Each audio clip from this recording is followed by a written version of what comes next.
Assalamualaikum warahmatullahi wabarakatuh. Bismillahirrahmanirrahim. Alhamdulillahilladzi ja'ala lana ilaihi tariqaw wa sabila wa saraha lana burhana wa dihawa dalila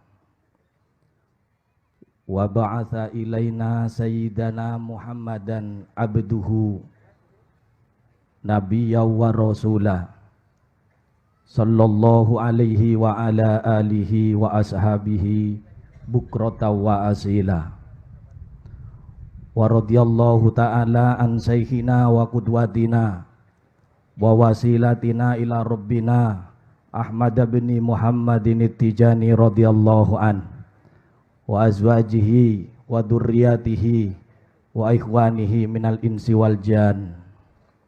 Allahumma salli ala sayyidina Muhammadinil fatihi lima ughliq wal khatimi lima sabaq nasiril haqqi bil haqq wal hadi ila siratikal mustaqim wa ala alihi haqqa qadrihi wa miqdarihil adim. Amma ba'da. Yang saya hormati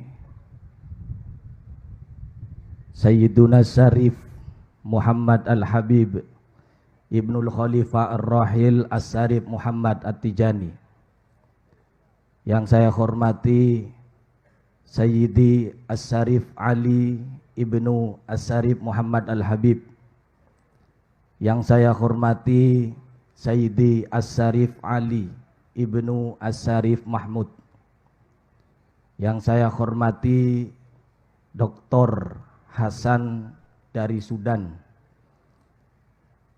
dan segenap para sadatinal muqaddamin al-a'izza, wabil khusus Al-Habib Idrus bin Ali Baharun, Syekh Soleh Basalamah, para abna'u Syekh Umar Baidawi, para abna' Syekh Muhammad bin Yusuf, dan segenap para muqaddam yang hadir pada kesempatan ini. Hayyakumullahu jami'an. Yang saya hormati segenap pejabat pemerintah, baik sipil maupun TNI Polri, wabil khusus Bapak Bupati Kabupaten Lumajang dan segenap jajarannya, Bapak Kapolri dan segenap jajarannya, Bapak Dandim dan segenap jajarannya, para hadirin hadirat minal ikhwan wal akhwat wal muhibbin wal muhibbat wal muslimin wal muslimat. Alhamdulillah. Pertama-tama patut kita bersyukur kehadirat Allah Subhanahu wa ta'ala. Di pagi menjelang siang ini kita bersama-sama dipermudah oleh Allah Subhanahu wa ta'ala bisa berkumpul sebagaimana yang menjadi tradisi tahunan dalam rangka bersyukur kepada Allah Subhanahu wa ta'ala, dalam rangka menambah mahabbah kita kepada guru kita, di mana pada bulan ini Allah berkenan memberikan pangkat dan martabat yang begitu tinggi kepada guru kita. Mudah-mudahan kehadiran kita pulang nanti sama-sama mendapatkan aliran fuyudot dan madad dari guru kita Syekh Ahmad bin Muhammad At-Tijani radhiyallahu an. Amin Allahumma amin. Tentu kerinduan ini lama kita pendam, kurang lebih 2 tahun kita dipaksa untuk tidak melakukan aktivitas tahunan kita disebabkan wabah corona korban orang semena-mena.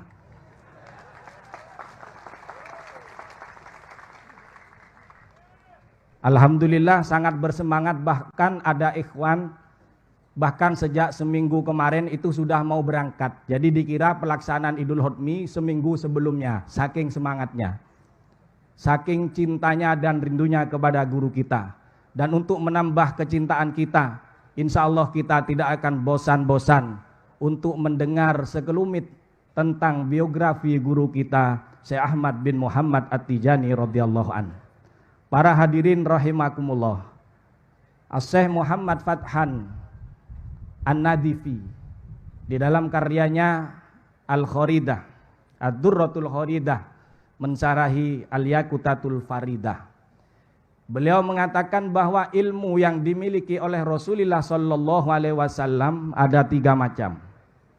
Yang pertama adalah ilmu yang wajib disampaikan kepada semua umatnya, di mana Rasulullah salah satu sifatnya adalah tabligh, menyampaikan. Tapi yang perlu kita ketahui bahwa apa yang disampaikan ini adalah yang diperintah oleh Allah agar disampaikan. Ilmu yang wajib disampaikan ini berkaitan dengan ilmul ahkam, yang berkaitan dengan hukum, berkaitan dengan syariat. Maka Rasulullah tidak boleh menyembunyikan sekecil apapun yang berkaitan dengan hukum-hukum agama. Ilmu yang kedua, kata beliau, ilmu yang dimiliki oleh Rasulullah Sallallahu Alaihi Wasallam. Ilmu ini Rasulullah diberi wewenang oleh Allah.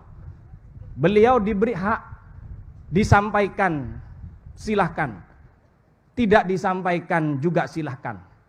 Ilmu apa ini? Yaitu ilmu asrar, ilmu yang berkaitan dengan kerahasiaan Allah Subhanahu wa Ta'ala. Apapun yang namanya sirri, yang artinya rahasia, pasti orang yang bersangkutan itu punya wewenang dipublikasikan, disampaikan kepada orang lain atau tidak. Jangankan ilmu, istri kalau sirri saja disembunyikan iya, tidak disembunyikan juga iya. Ilmu juga seperti itu. Ini yang tertawa punya simpanan ini. Kemudian yang ketiga, kata beliau, ilmu yang dimiliki oleh Rasulullah Sallallahu Alaihi Wasallam, ilmu yang harus disimpan, tidak boleh dipublikasikan, tidak boleh disampaikan kecuali kepada orang-orang khusus yang dipilih oleh Rasulullah Sallallahu Alaihi Wasallam. Ilmu apa? Kata beliau, yaitu ilmu sirril qadar, yaitu tentang rahasia takdir Allah Subhanahu wa Ta'ala. Maka bicara dunia kewalian, sebelum kita masuk kepada pribadi guru kita, ini bagian dari ilmu-ilmu asrar, di mana Rasulullah Sallallahu Alaihi Wasallam tidak membuka di zaman dulu, di zaman beliau hidup, tapi beliau membuka setelah beliau meninggalkan dunia ini jasadnya. Dan kemudian pada tahun kurang lebih 1150 Hijriah, ketika guru kita lahir dan beliau mencapai usia tertentu, kemudian Rasulullah Sallallahu Alaihi Wasallam memberikan ilmu asrar ini kepada guru kita Syekh Ahmad bin Muhammad At-Tijani radhiyallahu an. Maka dari itu para hadirin rahimakumullah, ketika kita bicara asrar pasti berkaitan erat dengan dunia perwalian, dunia wali. Kita sering mendengar kata wali. Wali itu apa? Di sini kita mencoba mengkupas kata wali sehingga kita akan tahu sejauh mana martabat guru kita Syekh Ahmad bin Muhammad At-Tijani radhiyallahu an. Kajian secara kalimat atau lafadz kata wali ini ada 2 pengertian. Sebagaimana saya kutip dalam Ar-Risalah Al-Qusairiyah yang ditulis oleh Al-Imam Al-Qusairi rahimahullah. Jadi beliau menyatakan bahwa kata wali, kalau kata anak pesantren ini mengikuti wazan fa'ilun, bermakna isim fa'il, bermakna sigot mubalaghah. Sigot mubalaghah mempunyai banyak wazan. Kalau di dalam Alfiyah Ibnu Malik, Imam Malik Muhammad Al-Andalusi, Ibnu Malik Al-Andalusi, dalam alfiyahnya beliau mengatakan wa fa'latun fa'alun aw mif'alun aw fa'ulun fi kasratin an fa'ilin badilu. Ada wazan-wazan yang menunjukkan sigot atau bentuk kata banyak. Dalam arti ini wali diartikan sebagai man tawalat ta'atuhu bi ghairi takhalluli maksiatin. Dalam artian ini, wali itu adalah orang yang ketaatannya kepada Allah dilakukan secara berkesinambungan, min ghairi takhalluli maksiatin, tanpa ada jeda untuk melakukan maksiat. Selalu taat kepada Allah. Ini kriteria yang pertama dari wali. Jadi kalau masih melakukan taat kemudian ada sponsornya, sponsornya ini bermaksiat kepada Allah, ini tidak masuk kategori wali Allah. Ini termasuk kategori STMJ, sholat terus maksiat jalan. Kalau sholat Jumat dia ada di depan, ada biduan juga ada di depan. Malaikatnya bingung, ini masuk golongan yang mana? Selamat malaikat, Anda kena prank.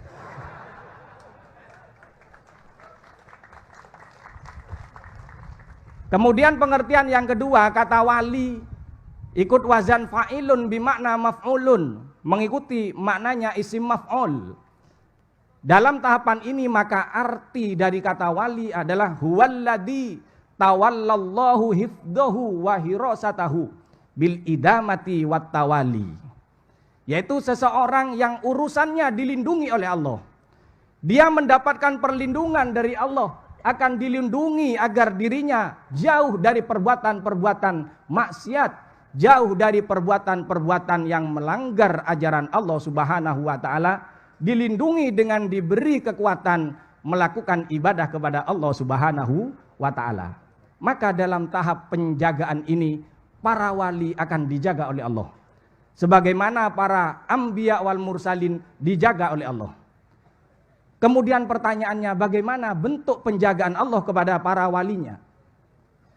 Kalau Nabi, sebagaimana Nabi kita Nabi Muhammad sallallahu alaihi wasallam dijaga oleh Allah, di dalam Al-Quran dikatakan wa ma yantiku anil hawa in huwa illa wahyu yuha. Dijaga oleh Allah melalui wahyu yang diturunkan. Ada bimbingan dari Allah, baik itu secara langsung ataupun melalui malaikat Jibril alaihi salam. Sehingga setiap aktivitasnya yang dilakukan oleh Nabi kita menunggu rekomendasi dari Allah Subhanahu wa ta'ala. Ini Nabi. Kalau para wali, maka para wali setiap aktivitasnya untuk melakukan apapun menunggu perintah dari Rasulullah Sallallahu Alaihi Wasallam. Apapun yang dilakukan aktivitasnya menunggu rekomendasi dari baginda Nabi besar Muhammad Sallallahu Alaihi Wasallam. Syekh Abdul Qadir Jailani, beliau pernah mengatakan, ini ada dalam kitab Buyatul Mustafid, kitabnya Thariqah Tijani. Ada juga dalam kitab Jami'u Karomatil Aulia, ini kitab tasawuf umum, biografi para ulama-ulama. Beliau menyatakan, saya tidak menikah sampai saya mendapat perintah dari Rasulullah untuk menikah. Itu wali zaman dulu, mau menikah menunggu perintah dari Rasulullah. Wali zaman dulu. Kalau wali zaman akhir belum diperintah, istrinya sudah 4. Itu yang wali. Kalau seperti kita bukan wali menunggu perintah dari Rasulullah, sampai mati punya predikat wali jomblo. Guru kita juga seperti itu, Syekh Ahmad bin Muhammad At-Tijani radhiyallahu an. Setiap aktivitasnya ini menunggu izin dan rekomendasi dari baginda Nabi besar Muhammad sallallahu alaihi wasallam. Bahkan beliau untuk mencabut izin seorang ikhwan saja, padahal beliau seorang guru besar. Untuk mencabut izin thariqah dari seorang ikhwan yang menjadi muridnya, menunggu ada perintah dari Rasulullah sallallahu alaihi wasallam. Ketika ada 2 orang berziarah ke makam Syekh Abdullah bin Masis, guru dari Imam Al-Hasan As-Sadili, Rasulullah memerintahkan kepada guru kita agar izin thariqah 2 orang ini dicabut langsung atas perintah dari Rasulullah sallallahu alaihi wasallam. Dari kejadian ini maka kita bisa mengambil kesimpulan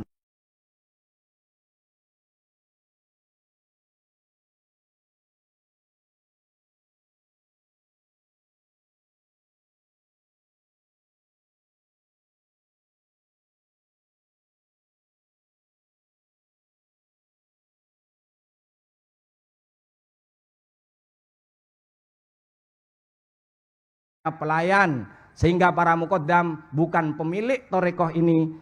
Para muqaddam hanya para pelayan dan pemiliknya adalah guru kita melalui restu dari Rasulullah sallallahu alaihi wasallam. Di dalam thariqah Tijaniyah,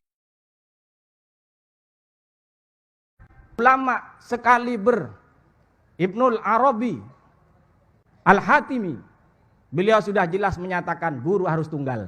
Bahkan dari kalangan fuqaha yang terkenal, Al-Imam Ibnu Hajar dari madhab Syafi'i, beliau juga menyatakan guru fisuluk harus tunggal. Bahkan ada seorang ulama berguru kepada wali. Setiap gurunya ini bertemu dengan muridnya yang bernama, kalau tidak salah namanya Ibnu Aflah. Setiap bertemu muridnya ini selalu makan roti. Kemudian ditanya oleh gurunya, dari mana kamu mendapatkan roti ini? Muridnya menjawab, ini saya tadi bertemu dengan Wali Khidir, saya diberi roti. Kira-kira kalau ikhwan bertemu dengan Wali Khidir minta apa? Ini diberi roti hampir setiap hari, bahkan setiap bertemu dia makan roti. Kemudian gurunya memberikan solusi. Kalau dikatakan marah, ya marah. Kalau kamu mau berguru kepada Wali Khidir silahkan, tapi putus dengan saya, kata gurunya.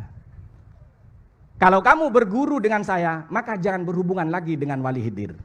Ini bukan sombong, tapi fisuluk seperti ini ajarannya. Kemudian muridnya lebih memilih gurunya. Kalau begitu saya memilih engkau wahai guru. Suatu ketika dia bertemu lagi dengan Wali Khidir, diberi roti sama Wali Khidir, menolak. Maaf, saya tidak mau. Kenapa tidak mau? Biasanya kamu mau. Maaf Wali Khidir, saya sudah punya guru.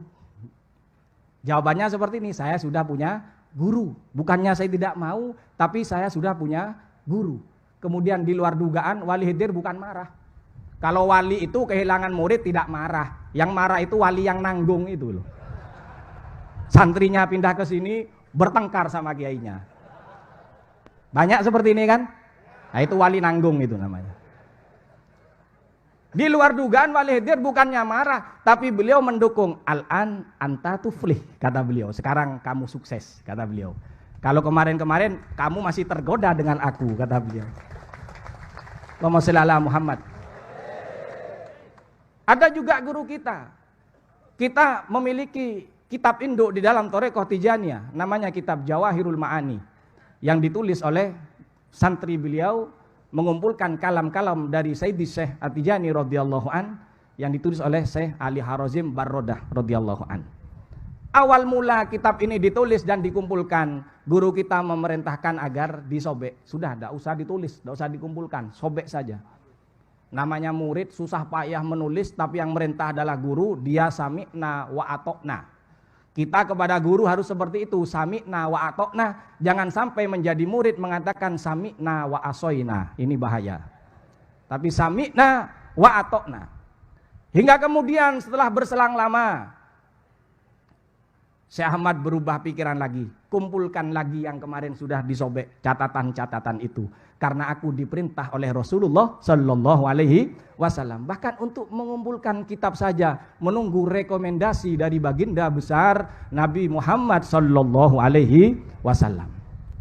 Ini para akabirul arifin, apapun aktivitasnya menunggu izin langsung dari Rasulullah Sallallahu Alaihi Wasallam. Ini kriteria wali. Bahkan guru kita sudah masuk tahapan ini. Beliau aktivitasnya selalu menunggu restu dari Rasulullah. Kesehariannya beliau ahli dzikir. Kalau kita membaca kitab Jawahirul Ma'ani, coba kita baca bagaimana aurat-aurat wiritan-wiritan yang biasa dibaca setiap harinya. Kemarin saja itu hanya sebagian kecil, berapa persen, dari asar sampai maghrib baru selesai. Kalau kita baca semua setiap hari wirid dari guru kita tidak bisa cari uang, Pak. Kita tidak bisa kerja, bahkan kumpul dengan istri saja tidak ada waktunya. Bisa-bisa istrinya cemburu, silahkan makan tasbihnya. Cemburu dengan bacaan dzikir. Nah ini para hadirin rahimakumullah, ini tentang guru kita.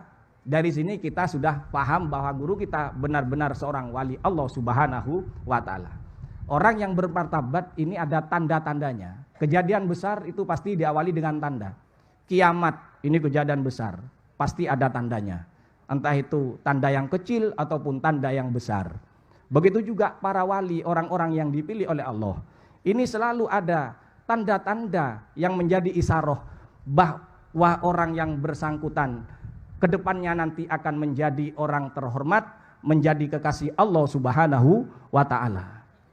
Guru kita juga seperti itu. Syekh Ahmad punya murid namanya Syekh Muhammad Ad-Damrawi.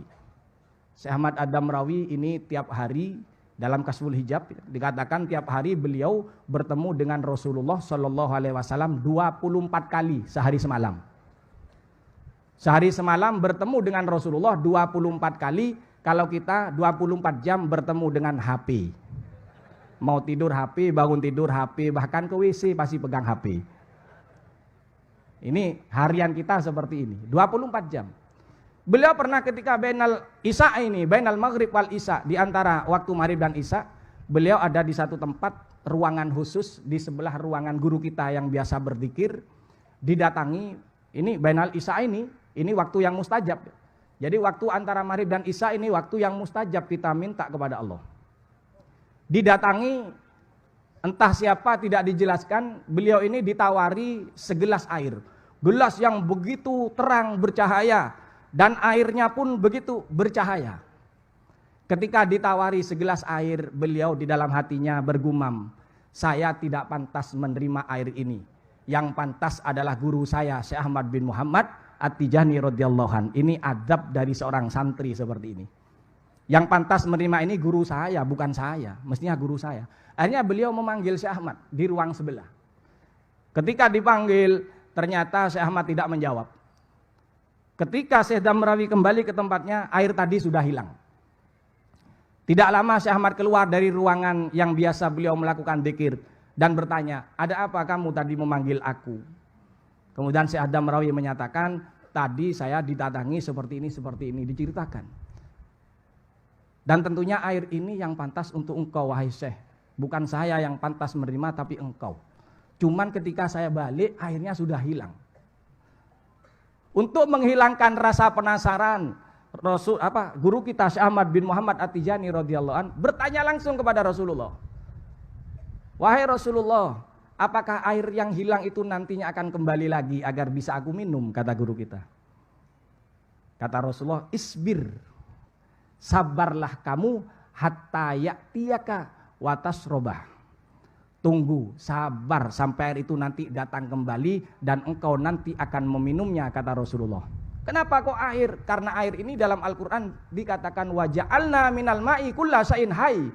Dari air ini kemudian menjadi sumber kehidupan. Isyarah guru kita menjadi sumber kehidupan untuk menuju Allah Subhanahu wa ta'ala. Ini yang pertama. Kemudian yang kedua, saya tidak lama-lama, ini cuma sponsor Manakib ini ya. Masih ada beliau. Tentang martabat guru kita. Yang mengakui martabat beliau itu bukan hanya kalangan manusia. Yang mengakui martabat beliau bukan hanya dari kalangan bangsa jin. Tapi yang juga mengakui martabat beliau adalah para malaikat. Syekh Ad-Damrawi tadi ini murid khusus, luar biasa. Beliau bercerita, saya pernah didatangi malaikat, kata beliau. Dan malaikat ini min a'dhamil malaikah. Malaikat ini termasuk malaikat yang paling agung, kata beliau, cuman tidak disebutkan malaikatnya. Kalau sampean semua ingin bertemu dengan malaikat, saya doakan mudah-mudahan segera bertemu. Kok tertawa? Kok tidak ada yang amin? Wali atau tidak pasti bertemu dengan malaikat. Iya. Malaikat maut. Malaikat Israel. Ini malaikat yang paling agung, kata beliau. Bahkan malaikat ini berkata, wahai Syekh Ad-Damrawi, saya ini malaikat yang diberi martabat agung oleh Allah. Ketika ada malaikat mendengar nama saya, bergetar badannya, gemetar ketakutan karena haibahnya yang begitu luar biasa. Cuman mendengar namanya disebut, malaikat yang lain bergetar, gemetar. Itu kata malaikat ini, pengakuannya seperti itu, menyatakan kepada santri guru kita. Kalau ada malaikat mendengar nama saya, dia akan bergetar, gemetar badannya, ketakutan. Karena haibahnya, hubungannya yang begitu dekat kepada Allah Subhanahu wa ta'ala. Kemudian beliau menyatakan, walaupun saya martabatnya seperti itu, guru kamu Ahmad At-Tijani radhiyallahu an, fadluhu indallahi a'dhamu minni.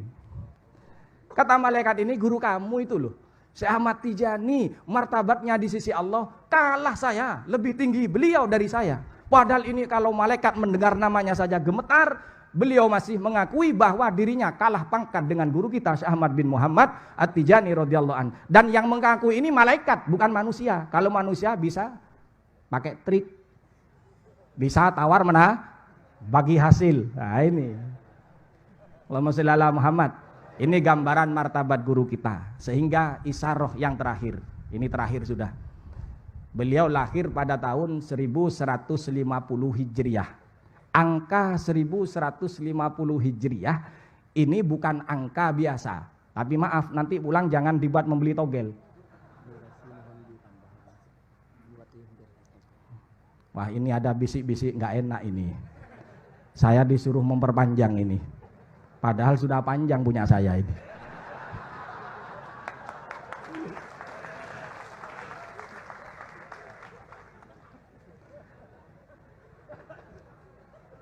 Promosi. Jadi beliau lahir pada tahun 1150 Hijriah. Ini angka bukan abal-abal ini. Jadi kalau mau beli mobil, beli motor, pesan angka 1150. Ini angka tahun kelahiran guru kita. Ternyata ketika diteliti oleh salah satu dari santri guru kita Syekh Ahmad bin Muhammad At-Tijani radhiyallahu an, kemudian disimpulkan, lo ternyata angka 1150 Hijriah ini merupakan angka yang mengandung rahasia. Apa? Ketika ditahwil, ketika angka ini dikonversi menjadi huruf-huruf hijaiyah. Kalau yang ahli perdukunan pasti tahu yang namanya abajadun hawazun ila akhirihi. Ya, paham ya? Ini banyak yang jadi dukun kayaknya ini. Aliran Samsudin Jadab.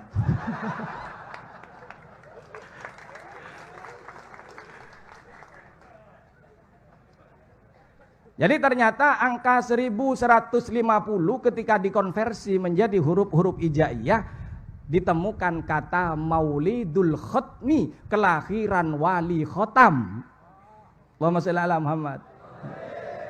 Jadi angka 1150 ditemukan menjadi angka apa? Menjadi kalimat Maulidul Khatmi, kelahiran wali khotam. Ini menandai bahwa guru kita benar-benar wali khotam.